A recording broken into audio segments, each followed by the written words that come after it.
What do you do when your husband kills you for his ex-lover? Please like and subscribe. The last thing Lucy knew was the cold.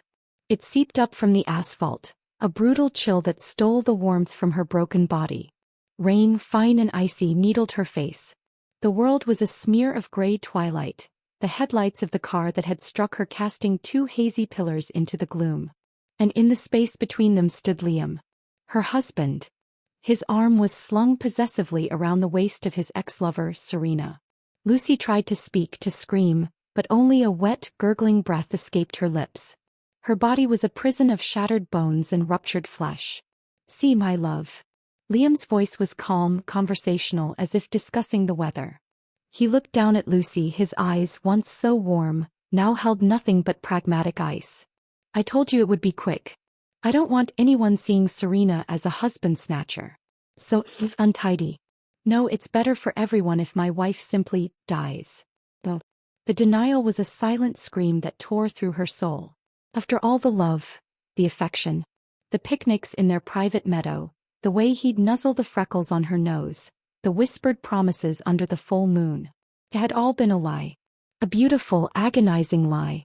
"She's still conscious," Serena murmured, her voice a sleek, satisfied purr. "Can't you hurry it along?" Liam sighed as if mildly inconvenienced. He took a step closer, his polished leather shoes crunching on the gravel near her head. "I suppose I owe you some truth before you go, Lucy. I never loved you. If Serena hadn't left the country, I'd have never chosen you. You were a placeholder. A convenient, wealthy one." Each word was a fresh stab, more precise and cruel than the metal that had twisted her limbs. He was getting revenge for Serena, he said. Revenge for slights Lucy never knew she'd caused. He'd been meeting her abroad for years, plotting his return. "And don't worry about your parents' fortune," he added, a slow, vile smile spreading across his face. "I'll take good care of it. Spend it well with my real mate. It's why I had to arrange that little accident for them too. So much cleaner this way." Rage, white-hot and absolute, incinerated the last of her pain. Her parents' deaths hadn't been an accident. He'd killed them too. She was paralyzed, helpless, drowning in a betrayal so profound it felt like the universe itself had fractured. Then he did the one thing that was truly unforgivable in their world. He reached into the space between them, into the very fabric of their souls, and with a casual, brutal twist of his will, he severed their mate bond. It wasn't a breaking. It was an unraveling. A scream of pure, psychic agony ripped from her, a sound that had no air to give it voice. It was the feeling of her own soul being flayed, a tether to life itself being snipped. The world began to dim, the edges of her vision blurring into nothing. "I wish." The thought was a final, desperate spark. "I wish I could do it all again. I wish I could make him pay." Darkness swallowed her. The world came back in a dizzying rush of silk, perfume, and suffocating dread. Lucy gasped, a sharp, clean breath filling lungs that were no longer crushed. She was standing. The scent of lilies and beeswax candles clawed at her throat, thick and cloying. Her hands flew to her stomach, her ribs, her face, all whole, all unbroken. She was in the antechamber of the Grand Lodge, the heart of the Silvermane pack. And she was swathed in layers of pristine white satin.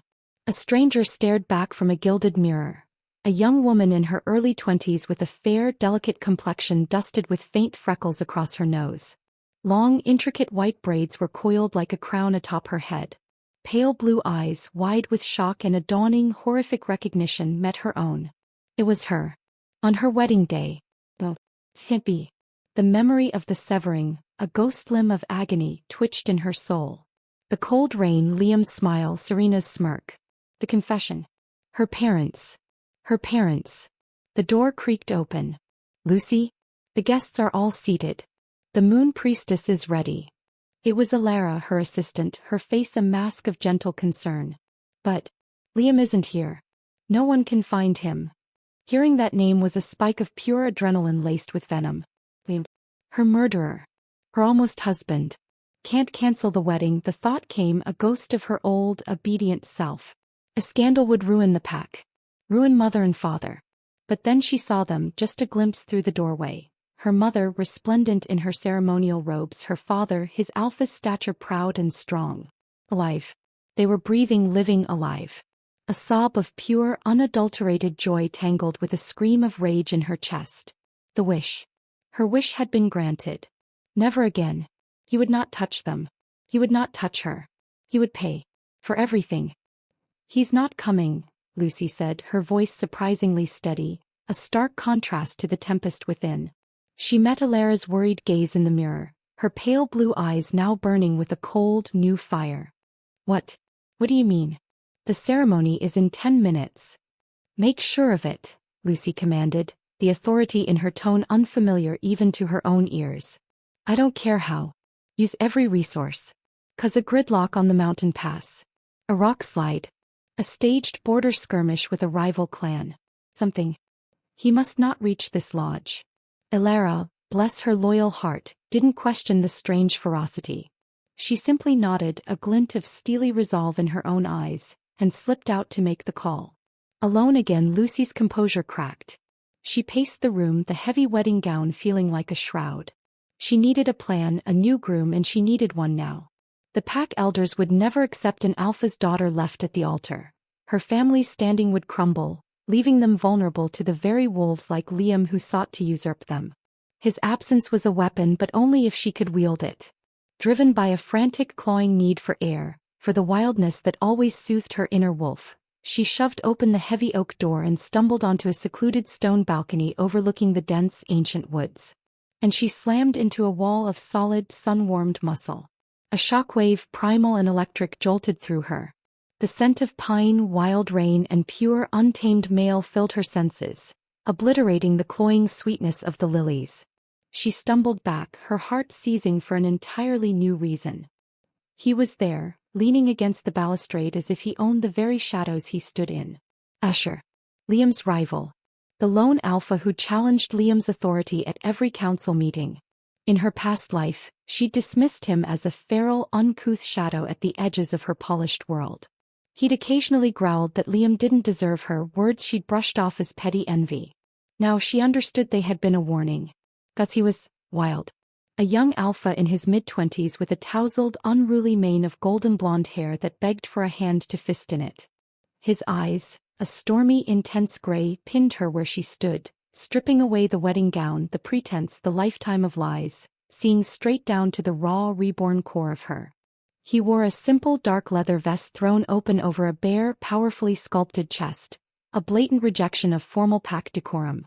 He was handsome not in a civilized way but in the way of a cliff face or a lightning strike. A force of nature, beautiful and terrifying. He wasn't here before.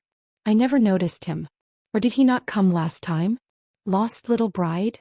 His voice was a low rumble, a predator's purr that vibrated deep in her bones. It wasn't a friendly question. It was a challenge. An assessment.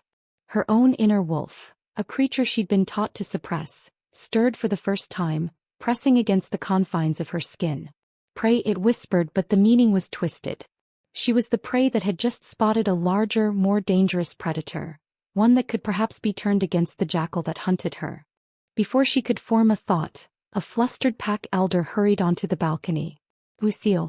The ceremony. We cannot find Liam. The guests are growing restless. All the fractured pieces of her panic and her plans snapped into a single, sharp, desperate point. Her eyes, wide and burning with a resolve forged in a past life's death, locked with Asher's stormy gaze. He was watching her, a faint, almost imperceptible curve to his lips, as if he could smell the scheming turmoil rolling off her in waves. She turned to the elder, her voice clear and cutting through the tense silence. Liam isn't coming. She let the gasps ripple through the small gathering crowd behind the elder before she lifted a hand, pointing a slender, steady finger at the golden-haired alpha before her. My groom is already here. She took a step toward Asher, the predator in her path, her satin heels silent on the stone. The air crackled between them, thick with unspoken questions and a raw physical chemistry that felt like two magnetic forces slamming together. Marry me, she breathed, the words meant for him alone. Asher didn't move, but his stormy eyes darkened, the gold flecks within them glowing like embers.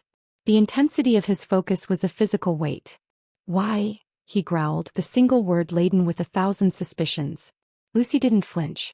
She let him see the truth. Let him see the ghost of her own murder, the memory of the severing in her pale blue eyes. Because the man I was supposed to marry is a scumbag who deserves far worse than being left at the altar. A long, taut silence stretched between them, filled only with the rustle of leaves and the frantic beating of her heart. A slow, dangerous smile finally curved Asher's mouth. It wasn't friendly. It was the bearing of a Fong. He pushed off the balustrade, closing the distance between them until his heat seared through the fabric of her gown. He loomed over her, a mountain of muscle and intent, his wild scent enveloping her completely. "All right, little wolf," Asher murmured, his voice a dark promise that shuddered through her entire being. He offered her his arm, his stormy eyes holding hers captive. "Let's see what kind of hunt you've just started." And as her fingers touched the warm, solid strength of his forearm, Lucy knew with terrifying certainty that she had just escaped one monster, and willingly walked into the den of another. The walk from the balcony to the sacred grove was the longest of Lucy's life, both in this one and the last. Asher's arm beneath her hand was like corded steel, radiating a heat that seeped through her satin glove and into her icy skin. He didn't speak. He just moved, a golden-maned force of nature carving a path through the stunned, whispering crowd of pack elders and highborn guests. The air was thick with their shock, a palpable fog of confusion and burgeoning scandal. What have I done? The thought was a frantic bird beating against the cage of her ribs. This is Asher Blackwood. The rogue alpha. The one my father called, all instinct and no control. But then she saw Liam's parents, their faces pale masks of fury, and the memory of asphalt and rain flooded back, solidifying her resolve. This was better than cancellation. This was a public, humiliating rejection of their son and everything he represented. The silence left in Liam's wake was louder than any roar. Lucy could feel the weight of the pack's stares, a mixture of shock, curiosity, and a dawning respect. She had not just rejected Liam, she had publicly stripped him of his narrative. The humiliated, pining suitor was a role he could not play anymore. Asher's leg remained a solid, warm pressure against hers under the table. He made no further move, but his continued presence was a statement. He was her anchor in the storm she had just summoned. When the meal concluded, they walked back to the West Wing in a silence that was different from their usual gritty companionship. It was charged, the air between them thick with the unspoken aftermath of her defiance. Once the door to their suite closed, Asher turned to her, his stormy eyes appraising. "That took courage." "It took rage," Lucy corrected, her hands still trembling slightly from the adrenaline. She clasped them together to still them. "I wanted to claw his eyes out. To scream what he did to my parents, to me." She looked at Asher, her pale blue eyes blazing with a clean, sharp fire. "But that would have made me a hysterical woman making wild accusations. It would have played right into his hands." Asher nodded slowly, a genuine understanding in his gaze. He leaned back against the door, crossing his arms. "So what is your play, little wolf? Now that the lamb has been publicly slaughtered, what does the wolf do next?" Lucy began to pace, the nervous energy needing an outlet. "I won't sink to his level. I won't hire assassins or poison his wine. That's his way. It's small and it's dirty." "Then how do you bring down a snake without getting bitten?" he asked, a challenge in his tone. "You don't fight the snake in its den. You lure it into the open where everyone can see its venomous nature. You make it strike at empty air until it's exhausted and exposed." She stopped, facing him. "I will not scheme like he does. I will build a case of truth stone by stone, until the weight of it crushes him. I want the pack to see his guilt. I want him condemned by the very laws he pretends to uphold." A slow, fierce smile spread across Asher's face. It was the most genuine expression she had seen from him, devoid of cynicism or dark amusement. It was a smile of pure, unadulterated approval. "A righteous path," he mused. "A harder path. It requires more patience. More proof. And we will get it," Lucy said with unwavering conviction. "Your man Cale. The financial audit. That's how we start. We find the money he stole. We document his meetings with the stone-tooth mercenaries. We find the poison he used on my parents or the cliffside he scouted. We gather every piece of evidence until we have an irrefutable story. And then..." Asher pushed, wanting to hear her say it. "And then," Lucy said, her voice dropping to a steely whisper, "we present it to my father and the Council of Elders. Not as a vengeful wife, but as a loyal daughter of the pack presenting a clear and present danger to its safety. We let them pass judgment. We let them carry out the sentence. Asher was silent for a long moment, simply watching her. The fire in the hearth cast shifting light over his features, highlighting the wild, untamed handsomeness and the sharp intelligence in his eyes. "You're not just seeking revenge," he stated, a new note of respect in his voice. "You're seeking to heal the pack. To cut out a sickness." "He betrayed more than just me," Lucy said, the memory of the severed bond a cold ache in her soul. "He betrayed the very idea of the pack. He used its bonds for his own gain. That can't stand." He pushed off the door and walked toward her, stopping just a breath away. He didn't touch her, but his presence enveloped her, his scent of pine and wildness a balm and a stimulant all at once. "Then we build your taste, Alpha's daughter," he murmured, the title sounding like a vow. "Stone by stone." The next morning their training took on a new dimension. It was no longer just about survival or combat. Asher began teaching her the art of the hunt in its purest form, patience and observation.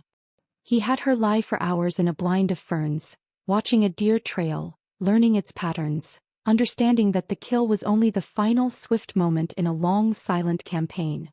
It was a metaphor and they both knew it. Days turned into a week. The tension in the lodge was a palpable thing. Liam avoided her, his glances now pure, undiluted hatred.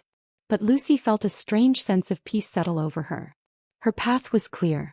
It was difficult, it was long, but it was right. The first stone of her case arrived silently one evening. Cale appeared on the balcony as they finished their supper, his expression grim.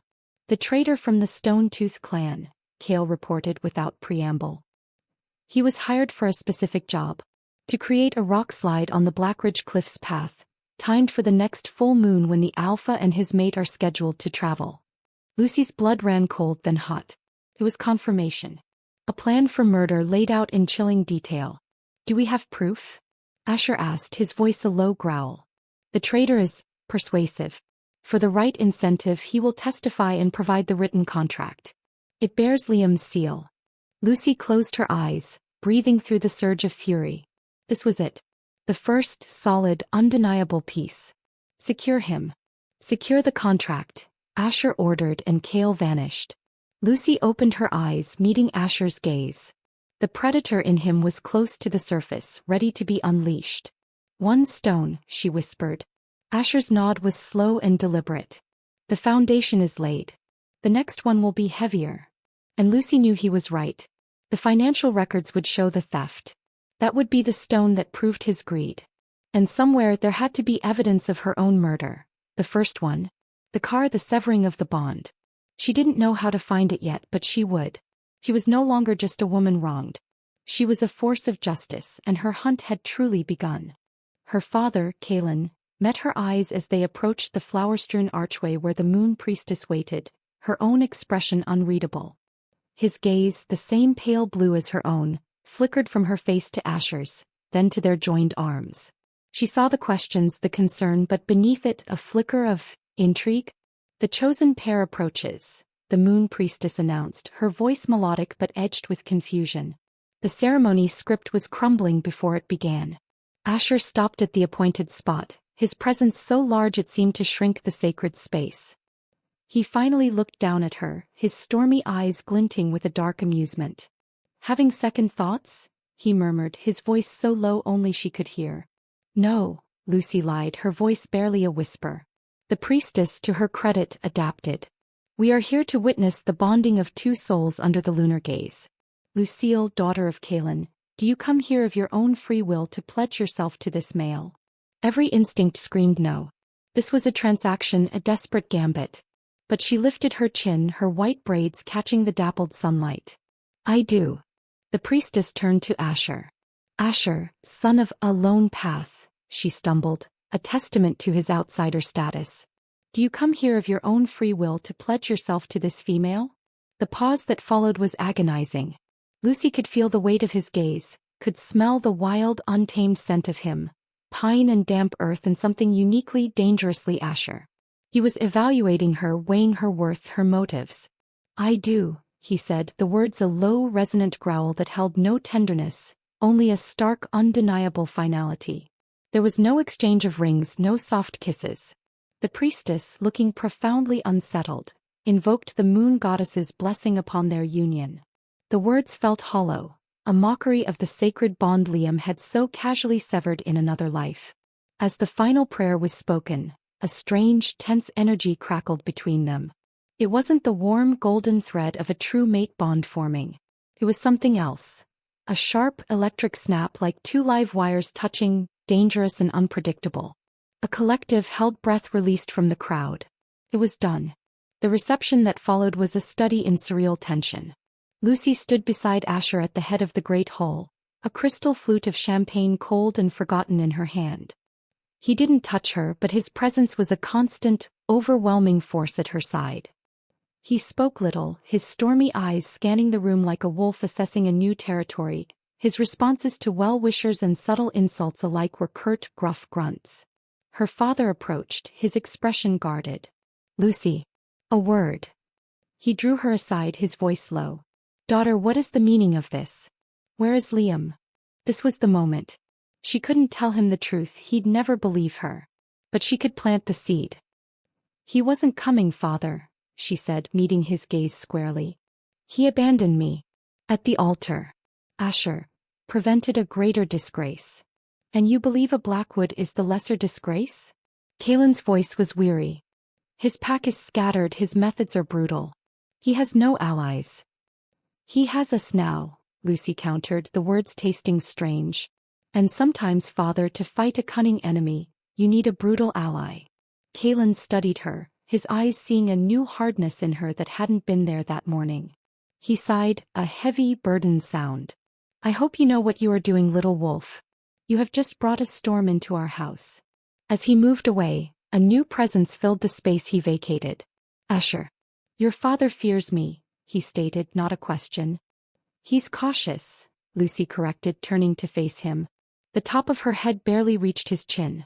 She had to tilt her head back to meet his eyes, a predator-slash-prey dynamic that sent a shiver down her spine. "He should be." Asher's gaze drifted over the crowd, lingering on Liam's glowering parents. "They all should be." He finally looked down at her, his eyes narrowing. "Now, little wolf. The show is over for them. It's time for you and I to talk." "Why me?" Before she could form an answer, a commotion erupted at the hall's main entrance. The heavy oak doors slammed open and a figure, disheveled and panting, stood silhouetted against the fading light. His clothes were rumpled, his usually impeccable hair was a mess, and his face was a thundercloud of rage and confusion. His eyes swept the room, past the stunned guests, past the decorations, and landed directly on her, standing next to Asher. The sheer, unadulterated fury in his gaze was a physical blow. It was the same look he'd given her on the roadside, right before he'd severed their bond. "What is the meaning of this?" he roared, his voice cutting through the music and chatter, silencing the entire hall. All eyes swiveled from him to Lucy and Asher. The air grew thick, pregnant with violence. Lucy felt a cold dread, but beneath it, a fierce, hot satisfaction. "You're too late." Asher didn't even flinch. He simply shifted his weight, a subtle movement that placed his body slightly in front of hers, a silent, primal declaration. He didn't look at Liam. He kept his stormy gaze fixed on Lucy, his question hanging between them, now more urgent than ever. But his voice, when he spoke, was a low, confident rumble meant only for her, a promise of the confrontation to come. "It seems," Asher murmured, the ghost of a feral smile on his lips, "the scumbag has arrived." The world narrowed to the fury in Liam's eyes and the solid, immovable wall of Asher's back. Lucy's heart hammered a frantic rhythm against her ribs, a trapped bird sensing the falcon's dive. For a terrifying second she was back on the asphalt, helpless. Then Asher shifted again, a barely perceptible roll of his shoulders that made the muscles in his back flex. The movement wasn't a retreat. It was a coiling, a silent challenge that screamed louder than Liam's roar. "Liam," her father's voice, alpha command ringing through the hall, cut through the tension. "You are late. The ceremony is concluded." "Concluded?" Liam spat, stalking forward. The crowd parted for him like water before a shark. His gaze, venomous and confused, was locked on Lucy. "What is this, Lucy?" What game are you playing? I was detained. A rock slide on the pass, a ridiculous coincidence. Or fate, Lucy heard herself say. Her voice was quieter than his, but it carried, laced with a new, icy calm she didn't recognize. She stepped out from behind Asher, refusing to let him shield her completely. This was her fight. You weren't here. Asher was. Liam's laugh was a harsh, disbelieving bark. So you marry the first stray dog that wanders in? Him. He jerked his chin toward Asher, his contempt a physical thing. He's nothing. A feral without a pack, without standing. You've humiliated yourself. You've humiliated your family. I secured an alliance where you offered abandonment, she countered, her pale blue eyes holding his. She let a fraction of her true feelings, the betrayal, the rage, bleed into her gaze. The humiliation, Liam, is yours alone to bear. She saw a flicker of uncertainty in his eyes then. He had expected tears, apologies, a frantic explanation. He was not prepared for this cold, regal stranger in a wedding gown. Asher finally spoke, his voice a low, gravelly drawl that silenced the remaining whispers. The lady has made her choice. He didn't look at Liam, his stormy gaze instead sweeping the assembled pack elders, including Lucy's father. The vows are spoken. The bond is acknowledged. The matter is settled. It was a declaration, not a request. The air crackled with the unsaid threat in his tone. He was an outsider, but in this moment he commanded the room with a raw, primal authority that Liam's polished arrogance could never match. Liam's fists clenched, his knuckles white. For a heart-stopping moment, Lucy thought he would shift right there in the middle of the wedding feast. The beast beneath his skin was close, its rage a foul scent in the air. But her father moved then, placing a firm hand on Liam's shoulder. Enough, Kaelin said, his alpha power infusing the word, forcing a measure of calm. This is a celebration. You will control yourself or you will be removed. He looked at Liam and for the first time, Lucy saw a deep disappointment in her father's eyes. Your grievance is noted. But it is late. Defeated for now but far from finished, Liam wrenched his shoulder away. His eyes promised retribution as they burned into Lucy one last time before he turned and stormed from the hall, the doors crashing shut behind him. The silence he left behind was deafening. The reception did not last much longer. The joy had been leached from it, replaced by a brittle, nervous energy.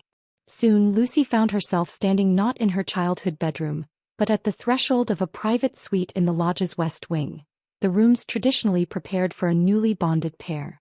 Asher held the door open for her. He had shed his ceremonial vest, standing only in his trousers, his bare chest a landscape of powerful muscle and old silvery scars in the dim light.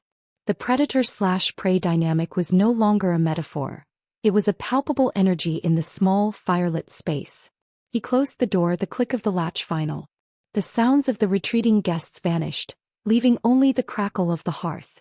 Now, he said, turning to face her. He leaned back against the door, crossing his arms over his chest. The action stretched the skin over his torso, highlighting his sheer physical power. No audience. No lies. You used me as a weapon against him. Why? Lucy's mouth went dry. She was alone with him. Truly alone. The man who moved with the lethal grace of a born hunter. The scent of him, wild and male, filled the room, making it hard to think.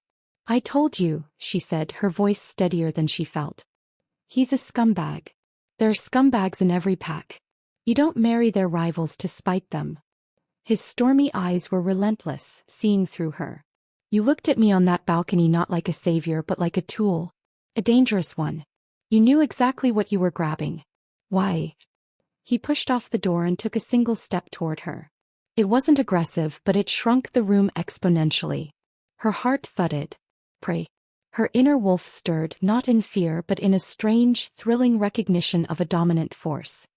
He hurt you, Asher stated, his voice dropping, becoming almost intimate. He could smell it on her, she realized. Not the physical pain of her past death, but the deep psychic wound of betrayal. Tears, hot and sudden, pricked at her eyes. She hated them, turning away to stare into the flames. She couldn't tell him the truth. He killed me. He killed my parents. He severed our bond. He would think her insane. You have no idea, she whispered, the words torn from her. She felt him come up behind her, not touching, but so close the heat of his body was a brand through the thin satin of her gown. His breath stirred the fine hairs at her nape. "Then give me an idea, Lucy," he murmured, his voice a low vibration that seeped into her bones. "You've tied your life to mine. You've made me the shield between you and whatever haunts you. I think I deserve to know what I'm shielding you from." He was right. And she was so tired of carrying the terrible knowledge alone. She took a shaky breath, still facing the fire. I can't tell you everything. Not yet. But know this. Liam is not the male you think he is. His ambitions go far beyond a seat on the council. And he believes my family, and I, are in his way." Asher was silent for a long moment. She could feel him weighing her words, her scent, the tremor in her voice. "And you?" he asked finally. "What do you believe?" Lucy turned then, forcing herself to meet his intense gray gaze. The firelight cast shifting shadows across the sharp planes of his face, making him look even more like a creature of myth and nightmare. "I believe," she said, her voice hardening into steel, "that he needs to be destroyed. Fully. Completely. And I believe you are the only one ruthless enough to help me do it." A slow, dark smile touched Asher's lips. It wasn't a kind expression. It was the smile of a wolf who had just found a worthy hunt. "All right, little wolf," he said, his eyes gleaming with a feral light. "We'll play this your way. For now." He gestured to the large bed dominating the room. "You take the bed. I'll take the floor." He turned away, dismissing her, and began pulling furs from the chest at the foot of the bed to make a pallet. The conversation was clearly over. The alliance was sealed, but the trust was a fragile, distant thing. Lucy stood frozen, the reality of her situation crashing down. She was married to a stranger, a man more dangerous than the one she feared, bound by a hollow vow and a shared enemy. As he laid down on the furs, his back to her, a powerful form barely contained by the civilized room, she knew one thing with absolute certainty. She had escaped the viper's nest and jumped straight into the wolf's den. And the wolf was watching, waiting to see if his new, puzzling mate was clever enough to survive. Liam paced the length of his study, a low, continuous growl rumbling in his chest. The taste of his own fury was metallic and hot in his mouth. The pristine order of the room, the polished mahogany, the neatly shelved scrolls, was a mockery of the chaos raging inside him. Her name was a poison on his tongue. He could still see her standing there beside him. Asher. The feral, golden-maned brute from the outskirts of their territory. The audacity of it. The sheer calculated insult. She couldn't have waited a few hours? He snarled to the empty room. His fist connected with the mantelpiece, the wood splintering under the force. The rock slide had been too convenient, too perfectly timed. It had to have been Asher's doing. That mongrel had seen an opportunity to humiliate him and steal a prize he had no right to even look upon. He replayed the scene in the hall. The coldness in Lucy's pale blue eyes. The regal lift of her chin. It was an act. It had to be. This was the woman who wept with joy when he brought her moonbloom flowers, who melted against him with a sigh when he whispered promises of their future. She loved him with a desperate, consuming fire he found both useful and pathetic. "She loves me," he told himself, the thought a calming mantra. This is a tantrum. A foolish, reckless reaction to being left waiting. Asher had clearly preyed on her vulnerability, twisted her emotions. The man was a beast, all brute force and cunning. He must have whispered lies, promised her revenge for a slight she'd imagined. A slow, cruel smile spread across Liam's face. It didn't matter. She had made a scene, but she had also made a catastrophic mistake. By marrying Asher, she had tied herself to a male with no political power, a lone wolf the pack elders would never fully accept. She had isolated herself. And a isolated Lucy was a vulnerable Lucy. His plans could not fail. He had spent years cultivating his image, orchestrating the accident that removed her meddling parents from the board, securing his position. He would have her family's wealth, their standing, and he would have Serena at his side, his true mate. Lucy was the final, stubborn piece on the board, and he would not let a feral dog disrupt his game. He would come crawling back.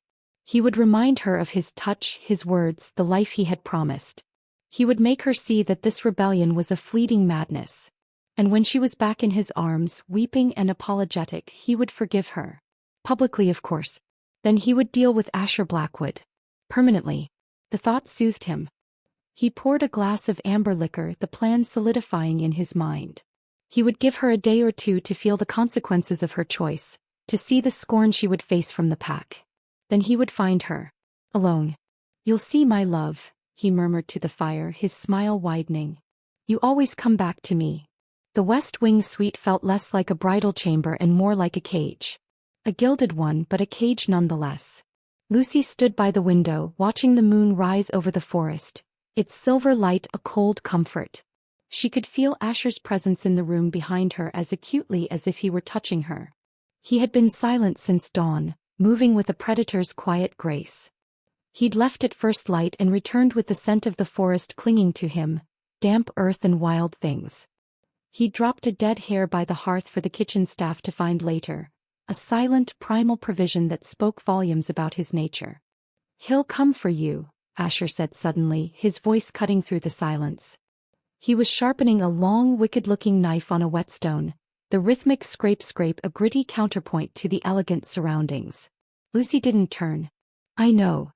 He thinks this is a game. A lover's spat. Freep. He thinks you'll break.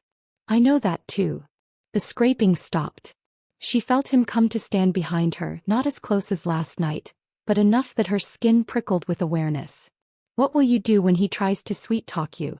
When he reminds you of all the pretty lies?" Finally she turned to face him. He was leaning against the window frame, his stormy gray eyes intent on her.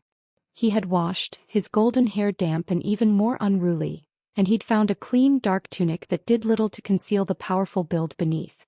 "The man I loved died on a rainy roadside," Lucy said, her voice flat. "The one who remains is a monster I intend to destroy.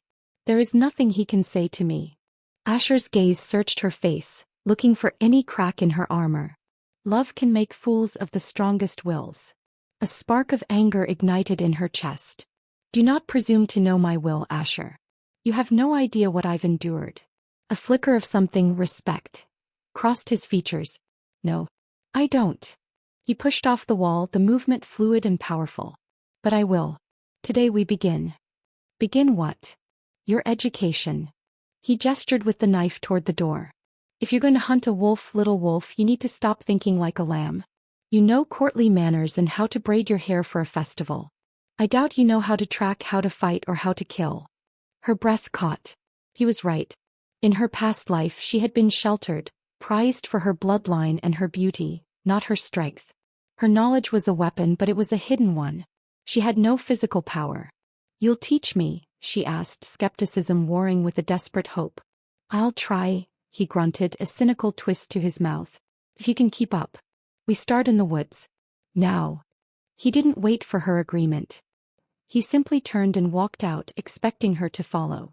For a moment indignation flared. He was so arrogant, so commanding. But then she looked out the window again at the dense, dark trees where Liam's schemes festered and her own future remained uncertain. She was no longer a lamb. She was a woman reborn from betrayal, and she would learn to bite.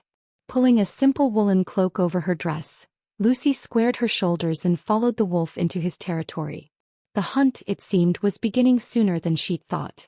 The forest swallowed them whole. One moment the manicured grounds of the Grand Lodge were at their backs.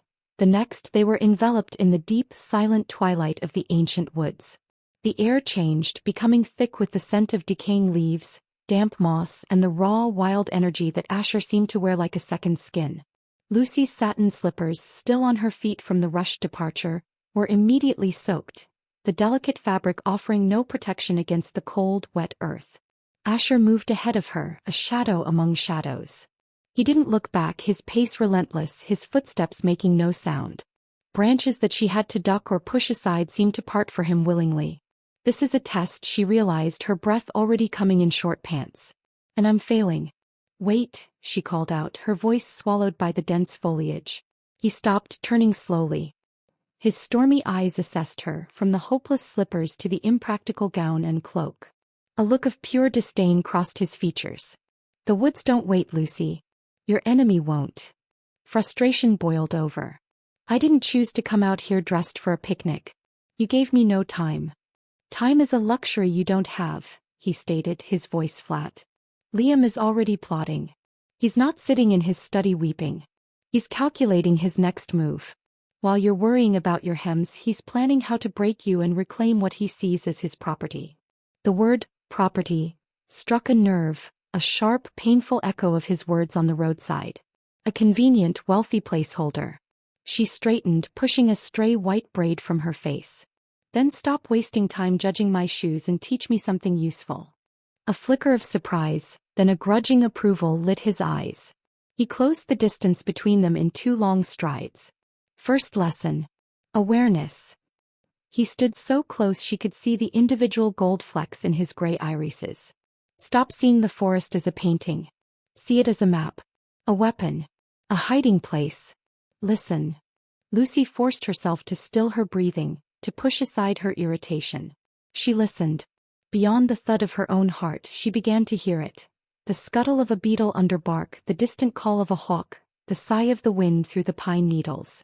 Good, he murmured, his voice a low vibration that seemed to sync with the forest's hum. Now smell. She inhaled deeply. Pine, of course. Damp earth. But beneath that, mint, she ventured, spotting a cluster of leaves nearby.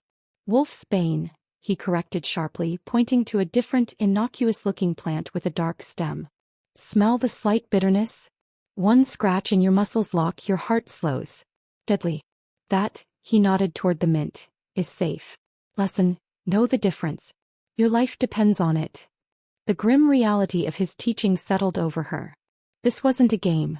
He was teaching her how to survive in a world where the threats were no longer just political slights, but poison and fang and claw.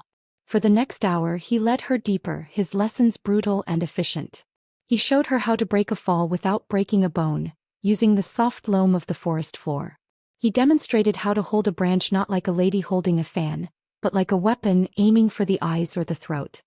He taught her to move from shadow to shadow, to minimize her silhouette, to let her feet roll from heel to toe in a silent, stalking gait. She was clumsy. She stumbled. Her muscles screamed in protest, so different from the gentle exertions of her previous life. But she didn't complain. She absorbed every word, every correction, the memory of Liam's triumphant smile fueling her determination. During a brief rest by an icy-cold stream as she knelt to sip the water, a crucial piece of her own plan clicked into place. She looked up at Asher, who was watching the tree line, ever vigilant. Liam was counting on my family's wealth, she said, her voice steady despite her fatigue. He orchestrated incidents to acquire it before. Asher's gaze snapped to her, sharp and understanding. He didn't need the gory details. The implication was enough. My father is proud. He wouldn't accept a direct warning from me, not about this. Not yet. She met his eyes. But you have people, don't you? People who aren't part of the main pack. People who can watch without being seen. He studied her, a new respect dawning in his expression. She wasn't just learning to fight. She was already learning to scheme to protect her own. I have eyes. I want eyes on Liam. Everywhere he goes. I want to know who he meets, where he travels. Especially if he goes anywhere near the trade routes my parents use, or the cliffs near our summer estate. The words, arrange an accident, hung unspoken between them. And I need someone to look into our financial holdings. Quietly. I need to know if any of our assets have been compromised. I need to know what he's already stolen. Asher was silent for a long moment, the only sound the gurgle of the stream. Then he gave a single sharp nod. It will be done. The simple promise felt like a solid foothold in a crumbling world. She wasn't just a victim seeking revenge. She was a commander securing her assets. He stood, offering a hand to pull her up. His grip was firm, his palm rough with calluses. She didn't let go immediately. Thank you, Asher. His stormy eyes held hers, and for a heartbeat, the predator-slash-prey dynamic shifted into something more complex. A fragile alliance forged in mutual necessity and a shared, simmering rage. Don't thank me yet, little wolf, he said, his voice a low growl. But he didn't release her hand. This is just the beginning of the path. And it's drenched in blood. As they turned to head back, the shadows of the forest seemed deeper, the path more dangerous. But for the first time since she'd opened her eyes in her wedding gown, Lucy didn't feel like she was walking blindly into the dark. She had a weapon by her side and she was learning how to sharpen her own claws. The hunt was indeed on. The following days fell into a strange, strenuous rhythm. Dawn would find Lucy and Asher slipping into the forest, the world still hushed and silvered with dew. Her body ached in places she didn't know could ache, a constant, gritty reminder of her new reality. The satin slippers had been replaced with sturdy, worn-in leather boots Asher had procured from somewhere, and her gowns with simple, durable tunics and trousers that felt both alien and freeing. He was a merciless instructor. He taught her to read the stories written in the mud, the panicked scramble of a rabbit, the confident, padding tread of a fox, the deep, heavy imprint of a stag. He showed her how to move a branch without it snapping back, how to use the wind to mask her scent, how to become just another shadow in the tapestry of the woods. During one of these lessons, as she practiced silencing her footsteps on a bed of dry pine needles, a lean, dark-haired man melted from the trees. Lucy started, but Asher didn't even flinch. "Cale," Asher acknowledged, his voice a low rumble. The man, Cale, dipped his head in a gesture of respect, his sharp eyes flicking to Lucy with open curiosity before returning to Asher. "The hawk circles the dovecot, Alpha." Lucy's breath hitched. The title, used so casually for Asher, sent a shiver through her. "He visits the Eastern merchants," Cale continued, his voice barely a whisper. "Makes inquiries about land deeds and mineral rights under the Silvermane name. He also took a sudden, solitary ride along the Blackridge Cliffs 2 days ago. Lingered at the overlook for a long time. The Blackridge Cliffs. The very path her parents took to their summer estate." A cold knot tightened in Lucy's stomach. Liam wasn't just waiting. He was reconnaissance, planning his accident. "Has he made contact with anyone outside the pack?" Asher asked, his gaze fixed on Lucy, watching her reaction. "One. A trader from the Stone-Tooth clan. Their meeting was brief, in the back of a tavern. The trader left with a heavy purse. The Stone-Tooth clan were known for their ruthlessness and their discretion. Mercenaries. Liam was hiring outside help." "Thank you, Cale," Asher said. "Keep watching. The trader too." With another nod, Cale vanished back into the forest as silently as he had appeared. Asher turned to Lucy. "You see, he doesn't want you back for love. He wants his plan back on track." The last vestiges of her old sentimentality crumbled to dust. "And the finances? A more delicate operation. It will take time. But we have people inside the Ledger Keepers Guild. We will find what he has taken." Relief, sharp and sweet, washed through her. She was no longer fighting blind. She had eyes and ears. She was building her own pack, a shadow pack loyal to Asher and, by extension, to her. The main lodge felt like a different world upon their return. The air was thick with unspoken judgments and wary glances. It was during the evening meal in the great hall that Liam made his move. He approached their table, his expression a masterpiece of pained concern. He was perfectly groomed, every hair in place, his smile a practiced tool of charm. "Lucy," he said, his voice dripping with a warmth that made her skin crawl. "Tired? This new regimen doesn't seem to suit you." His eyes flicked to Asher, who was methodically eating a haunch of venison, his posture deceptively relaxed. "I'm worried about you, my love." The endearment was a calculated poison. He was testing her, playing the part of the devoted, wronged suitor for the audience of pack members around them. "She is well," Asher answered before she could speak, not even looking up from his food. His voice was a low, dismissive growl that carried through the sudden hush. Liam's smile tightened. "I was speaking to Lucy. We have a history, you see. A deep understanding." He leaned slightly toward her, his voice dropping to an intimate level meant to exclude Asher. "Lucy, please. Whatever he's told you, whatever game this is, it's not too late. We can fix this. Come walk with me. Let me explain my absence. You know my heart." He reached out, his fingers aiming to brush a stray strand of hair from her cheek, a familiar, possessive gesture he had used 1,000 times. In her past life she would have fluttered, would have melted at his touch and his pleading words. Now every instinct screamed. She recoiled as if from a serpent, her chair scraping loudly against the stone floor. The hall fell utterly silent. "I know your heart, Liam," she said, her voice clear and cold, carrying to every corner of the room. She let her pale blue eyes, now hardened by grief and grim lessons, bore into his. "And I want no part of it." The mask of concern shattered, revealing a flash of pure, unadulterated fury beneath. He hadn't expected this. He had expected tears, hesitation, the weak-willed woman he believed he owned. His gaze darted to Asher, who had finally looked up.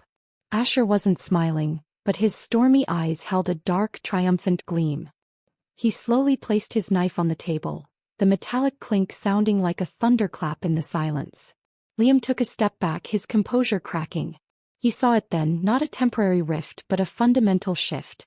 The tool he had crafted had broken in his hands and was now being wielded by another. "This isn't over," he hissed, the words meant for both of them. "Oh, I think it is," Lucy replied, her voice barely a whisper, but it hit him with the force of a shout. As he turned and stalked away, the hum of conversation slowly returned, but the tone had changed. The pack had seen the rejected suitor, the humiliated male. They had also seen a new, steely strength in Kaelin's daughter, and the silent, formidable power of the male she now called her mate. Asher's leg pressed against hers under the table, a brief, solid point of contact. It wasn't a caress. It was an anchor. An acknowledgement. When Lucy met his gaze, she saw the same feral light from their wedding night, but it was now mixed with something new, something hotter and more possessive. "The lamb has fangs," he murmured so only she could hear. Lucy allowed herself a small, cold smile. "The lamb is gone, Asher. You're looking at a wolf." And for the first time she truly believed it. The silence left in Liam's wake was louder than any roar. Lucy could feel the weight of the pack's stares, a mixture of shock, curiosity, and a dawning respect. She had not just rejected Liam, she had publicly stripped him of his narrative. The humiliated, pining suitor was a role he could not play anymore. Asher's leg remained a solid, warm pressure against hers under the table. He made no further move, but his continued presence was a statement. He was her anchor in the storm she had just summoned. When the meal concluded, they walked back to the West Wing in a silence that was different from their usual gritty companionship. It was charged, the air between them thick with the unspoken aftermath of her defiance. Once the door to their suite closed, Asher turned to her, his stormy eyes appraising. "That took courage." "It took rage," Lucy corrected, her hands still trembling slightly from the adrenaline. She clasped them together to still them. "I wanted to claw his eyes out. To scream what he did to my parents, to me." She looked at Asher, her pale blue eyes blazing with a clean, sharp fire. "But that would have made me a hysterical woman making wild accusations. It would have played right into his hands." Asher nodded slowly, a genuine understanding in his gaze. He leaned back against the door, crossing his arms. "So, what is your play, little wolf? Now that the lamb has been publicly slaughtered, what does the wolf do next?" Lucy began to pace, the nervous energy needing an outlet. "I won't sink to his level. I won't hire assassins or poison his wine. That's his way. It's small and it's dirty." "Then how do you bring down a snake without getting bitten?" he asked, a challenge in his tone. "You don't fight the snake in its den. You lure it into the open where everyone can see its venomous nature. You make it strike at empty air until it's exhausted and exposed." She stopped, facing him. "I will not scheme like he does. I will build a case of truth stone by stone, until the weight of it crushes him. I want the pack to see his guilt. I want him condemned by the very laws he pretends to uphold." A slow, fierce smile spread across Asher's face. It was the most genuine expression she had seen from him, devoid of cynicism or dark amusement. It was a smile of pure, unadulterated approval. "A righteous path," he mused. "A harder path. It requires more patience. More proof. And we will get it," Lucy said with unwavering conviction. "Your man Kale. The financial audit. That's how we start. We find the money he stole. We document his meetings with the stone-tooth mercenaries. We find the poison he used on my parents or the cliffside he scouted. We gather every piece of evidence until we have an irrefutable story. And then..." Asher pushed, wanting to hear her say it. "And then," Lucy said, her voice dropping to a steely whisper, "we present it to my father and the Council of Elders. Not as a vengeful wife, but as a loyal daughter of the pack presenting a clear and present danger to its safety. We let them pass judgment. We let them carry out the sentence." Asher was silent for a long moment, simply watching her. The fire in the hearth cast shifting light over his features, highlighting the wild, untamed handsomeness and the sharp intelligence in his eyes. "You're not just seeking revenge," he stated, a new note of respect in his voice. "You're seeking to heal the pack. To cut out a sickness." "He betrayed more than just me," Lucy said, the memory of the severed bond a cold ache in her soul. "He betrayed the very idea of the pack. He used its bonds for his own gain. That can't stand." He pushed off the door and walked toward her, stopping just a breath away. He didn't touch her, but his presence enveloped her, his scent of pine and wildness a balm and a stimulant all at once. "Then we build your taste, Alpha's daughter," he murmured, the title sounding like a vow. "Stone by stone." The next morning their training took on a new dimension. It was no longer just about survival or combat. Asher began teaching her the art of the hunt in its purest form, patience and observation. He had her lie for hours in a blind of ferns, watching a deer trail, learning its patterns, understanding that the kill was only the final swift moment in a long silent campaign. It was a metaphor and they both knew it. Days turned into a week. The tension in the lodge was a palpable thing. Liam avoided her, his glances now pure, undiluted hatred. But Lucy felt a strange sense of peace settle over her. Her path was clear. It was difficult, it was long, but it was right. The first stone of her case arrived silently one evening. Cale appeared on the balcony as they finished their supper, his expression grim. "The traitor from the Stone-Tooth clan," Cale reported without preamble. "He was hired for a specific job. To create a rock slide on the Blackridge Cliffs path, timed for the next full moon when the Alpha and his mate are scheduled to travel." Lucy's blood ran cold then hot. It was confirmation. A plan for murder laid out in chilling detail. "Do we have proof?" Asher asked, his voice a low growl. "The traitor is persuasive. For the right incentive he will testify and provide the written contract. It bears Liam's seal." Lucy closed her eyes, breathing through the surge of fury. This was it. The first, solid, undeniable piece. "Secure him. Secure the contract," Asher ordered, and Cale vanished. Lucy opened her eyes, meeting Asher's gaze. The predator in him was close to the surface, ready to be unleashed. "One stone," she whispered. Asher's nod was slow and deliberate. "The foundation is laid. The next one will be heavier." And Lucy knew he was right. The financial records would show the theft. That would be the stone that proved his greed. And somewhere there had to be evidence of her own murder. The first one. The car, the severing of the bond. She didn't know how to find it yet, but she would. She was no longer just a woman wronged. She was a force of justice, and her hunt had truly begun. The knowledge of Liam's contracted hit was a live coal in Lucy's chest, burning away the last of her naivety. It fueled her through the grueling days of training, sharpening her focus until every sense was a honed blade. She could now move through the forest as a whisper, could track a fox over stone, could identify a dozen plants by scent alone, which to heal, which to harm. But the real shift was in the space between her and Asher. The tension was no longer just that of teacher and student or even allies. It had deepened, thickened, becoming a tangible thing that lived in the shared glances, the accidental brushes of hands as he corrected her stance, the way the air seemed to crackle when they were alone in their suite at night. He never touched her beyond what was necessary for training.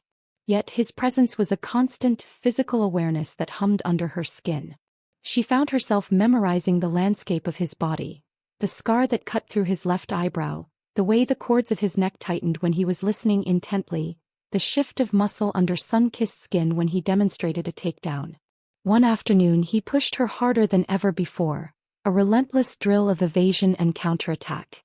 She was drenched in sweat, her muscles screaming, her braids coming undone in wild, white strands around her face.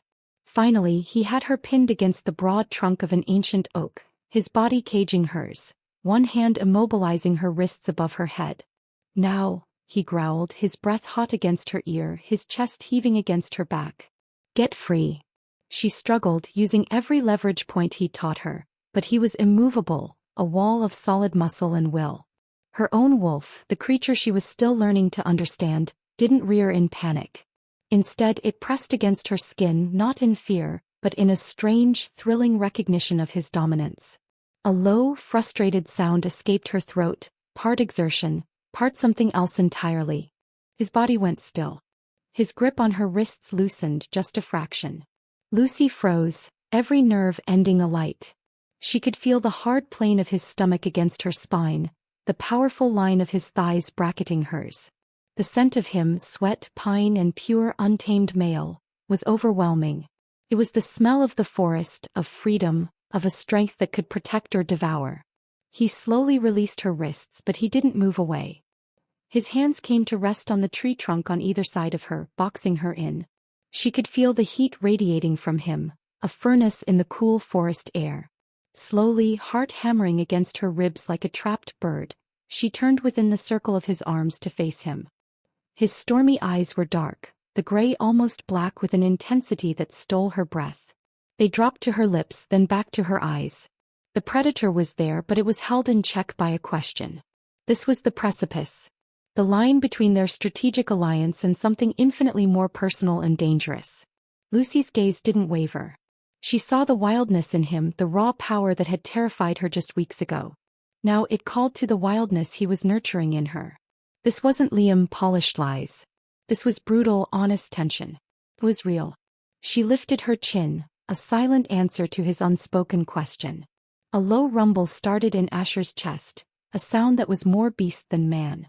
It wasn't a growl of warning but of pure, primal satisfaction. He lowered his head.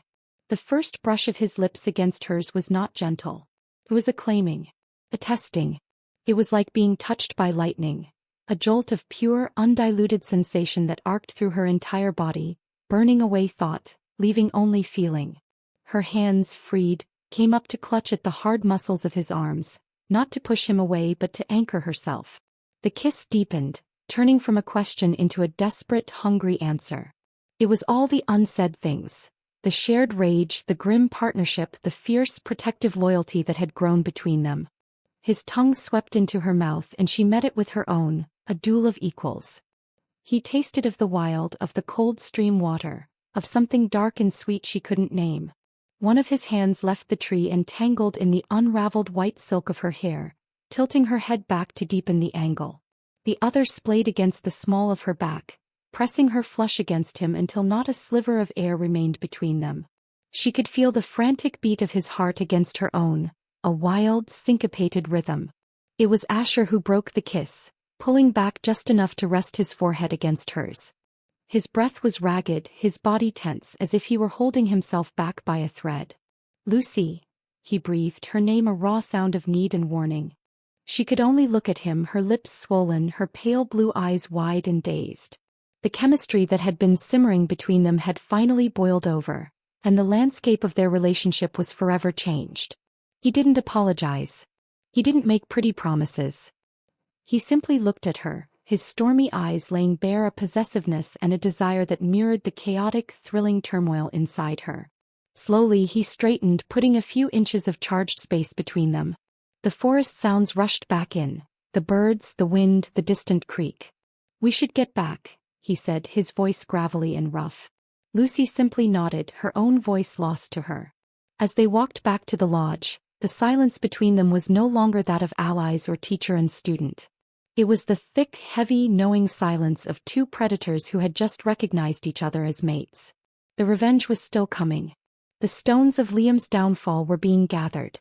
But a new, more powerful force had been unleashed, and it was a fire that threatened to consume them both. The world had shifted on its axis. Every glance, every accidental brush of a hand as they passed the salt at breakfast, now sent a jolt of electricity straight through Lucy. The memory of that kiss against the oak tree was branded onto her senses, more vivid than any of Liam's betrayals. Asher, for his part, had become edgier. His usual gruff silence was now punctuated by a low, almost inaudible growl when another male pack member looked at Lucy for a moment too long. He was a wolf who had tasted what was his and was now perpetually on guard. Their training that morning was a disaster. A comical one. "Focus, Lucy," Asher barked as she completely whiffed a block for the third time, his practice knife tapping her ribs with infuriating gentleness. "I am focused," she muttered, her cheeks flushing.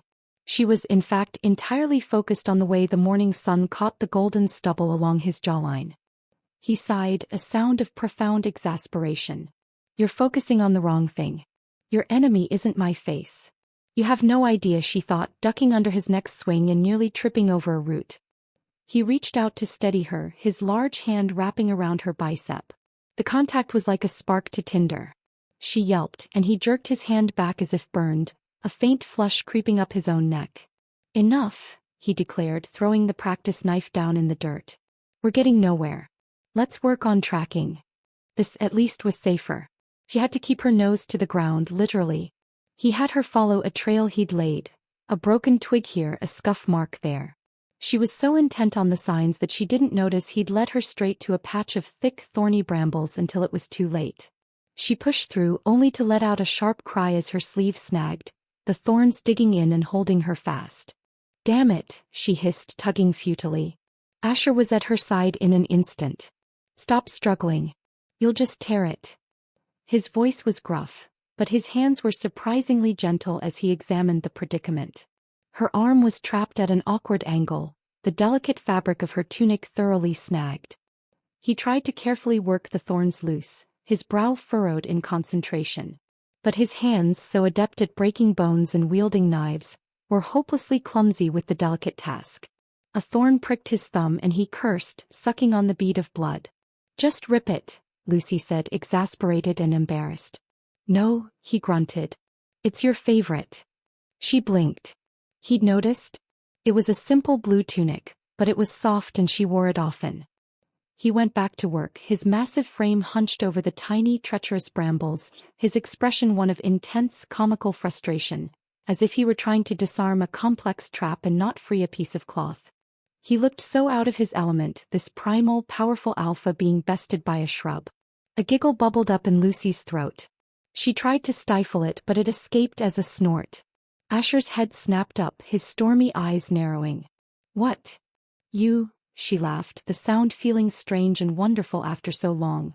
You can take down a stag with your bare hands, but you're losing a fight to a blackberry bush. He stared at her, his severe expression faltering. A reluctant, slow smile tugged at the corner of his mouth, transforming his entire face. It was a rare, breathtaking sight. It's a worthy opponent. It has hidden defenses. It's a bush, Asher. A vicious bush, he insisted, the smile finally breaking through fully, making the gold flecks in his eyes dance. The shared laughter dissolved the last of the awkward tension. With a final, determined yank, that did in fact put a small tear in the sleeve, he freed her.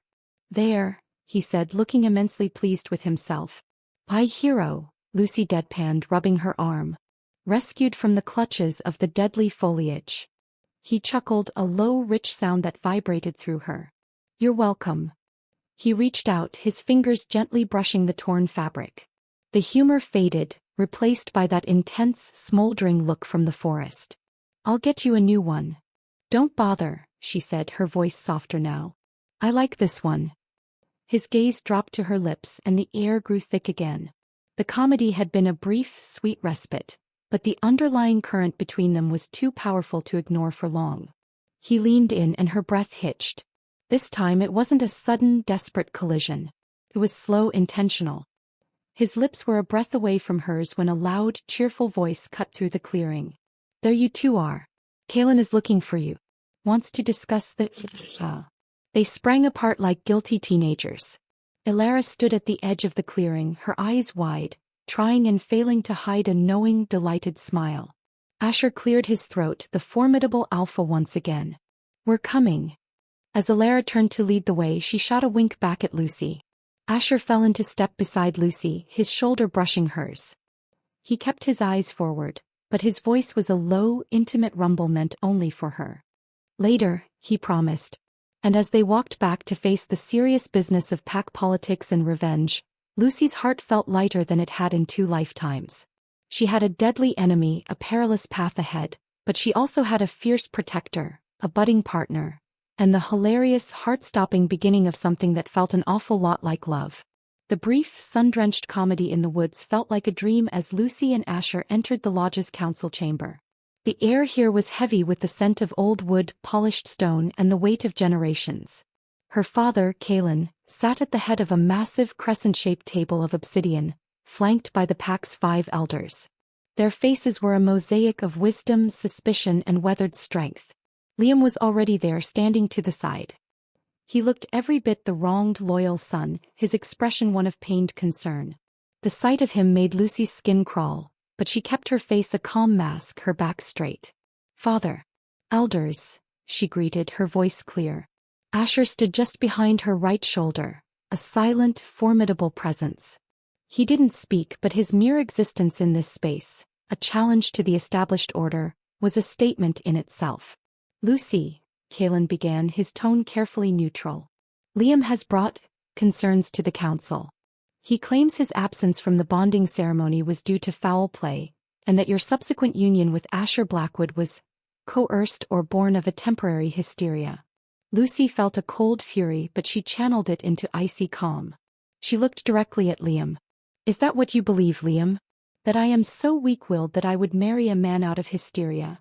Liam's mask of concern tightened. "I believe you were vulnerable, Lucy. And that Asher saw an opportunity to exploit that vulnerability for his own political gain." He turned his gaze to the elders. "He is a lone wolf with no standing. He has inserted himself into the heart of the Silvermane pack through deception." One of the elders, a grizzled old wolf named Torvin, grunted. "The boy has a point, Kaelin.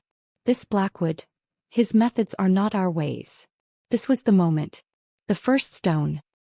"His methods," Lucy said, her voice cutting through the quiet room, "have already proven their worth." All eyes turned to her. She looked at her father. "Father, have you and Mother finalized your travel plans for the full moon? The journey to the summer estate?"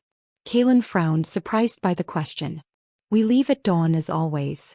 "Why?" Lucy's gaze shifted back to Liam. She saw a flicker of unease in his eyes. "I would advise taking the river path this year. The Blackridge cliffs have become unstable." The chamber went utterly still. "Unstable?" Elder Torvin echoed. "The cliffs have stood for 1,000 years." "Indeed," Lucy agreed. "But some forces are not natural." She didn't look at Asher, but she felt his supportive stillness at her back, giving her strength. "It has come to my attention that a rock slide has been commissioned for that specific path, on that specific day." Liam's face lost a shade of its color. "This is a slanderous fantasy. Who told you this?" "A traitor," Asher spoke for the first time, his voice a low, dangerous rumble that commanded the room's attention. "From the Stone-Tooth clan. He is currently enjoying our hospitality. He is quite persuasive. And he has a contract. With a familiar seal." The shock in the room was palpable. Hiring outside mercenaries was a grave offense. Plotting against the Alpha and his mate was a death sentence. Liam sputtered, "A lie. A forgery. They are trying to frame me." "Why would they?" Lucy asked, her tone lethally soft. "What possible motive would Asher or I have to fabricate such a story? We are bonded. Our fate is tied to the Silvermane pack. Your fate, Liam, seems tied to whoever pays the most." The elders were murmuring now, their looks of suspicion shifting from Asher to Liam. "This is a serious accusation, daughter," Kaelin said, his voice tight with a controlled rage. "You have this traitor? This contract?" "We do," Asher confirmed. "They are secure." Kaelin's pale blue eyes, so like Lucy's, burned with a cold fire as he turned to Liam. "You will remain within the lodge grounds, Liam. You are not to leave. This will be investigated thoroughly." It was not a conviction, but it was a repudiation. Liam had been publicly named a suspect in a plot to murder the Alpha. His credibility was in tatters. As Lucy and Asher turned to leave, the victory felt hollow but necessary. It was the first blow struck in the light of day, using truth as a weapon. Back in their suite, the adrenaline faded, leaving Lucy trembling. She walked to the window, wrapping her arms around herself. Asher came to stand beside her. "You were magnificent," he said quietly. "Like a true Alpha's daughter." She leaned into his side, seeking his warmth, his solidness. He didn't hesitate, his arm coming around her shoulders, pulling her against the hard wall of his chest. She fit there perfectly, her head tucking under his chin. "It's only the beginning," she whispered, the weight of the fight pressing down on her. "I know." His hand stroked her arm, a slow, soothing rhythm. "But today the pack saw him for what he is. And they saw you for what you are becoming." He turned her in his arms, his stormy eyes serious. "This changes nothing between us, Lucy. The path is still long. But know this. He cupped her face, his thumb stroking her cheek. Whatever comes, you will not face it alone. I am with you. Not just as an ally. I am yours. The words were a vow, simple and profound. It wasn't a flowery declaration of love, but something deeper, more primal. A claiming and a surrender. Lucy rose on her toes and pressed her lips to his. This kiss was different from the first. It was not a clash of fire and hunger, but a seal. A promise. It was slow, deep, and filled with a terrifying, wonderful certainty. When they parted, breathless, the world outside with its schemes and dangers felt a little less daunting. I am yours too, Asher, she whispered against his lips. And in the quiet of the room, with the scent of their intertwined futures hanging in the air, it felt like the most powerful revenge of all. Thank you so much for listening. If you would like to hear the part 2, please like and subscribe. Lucy's story is far from over.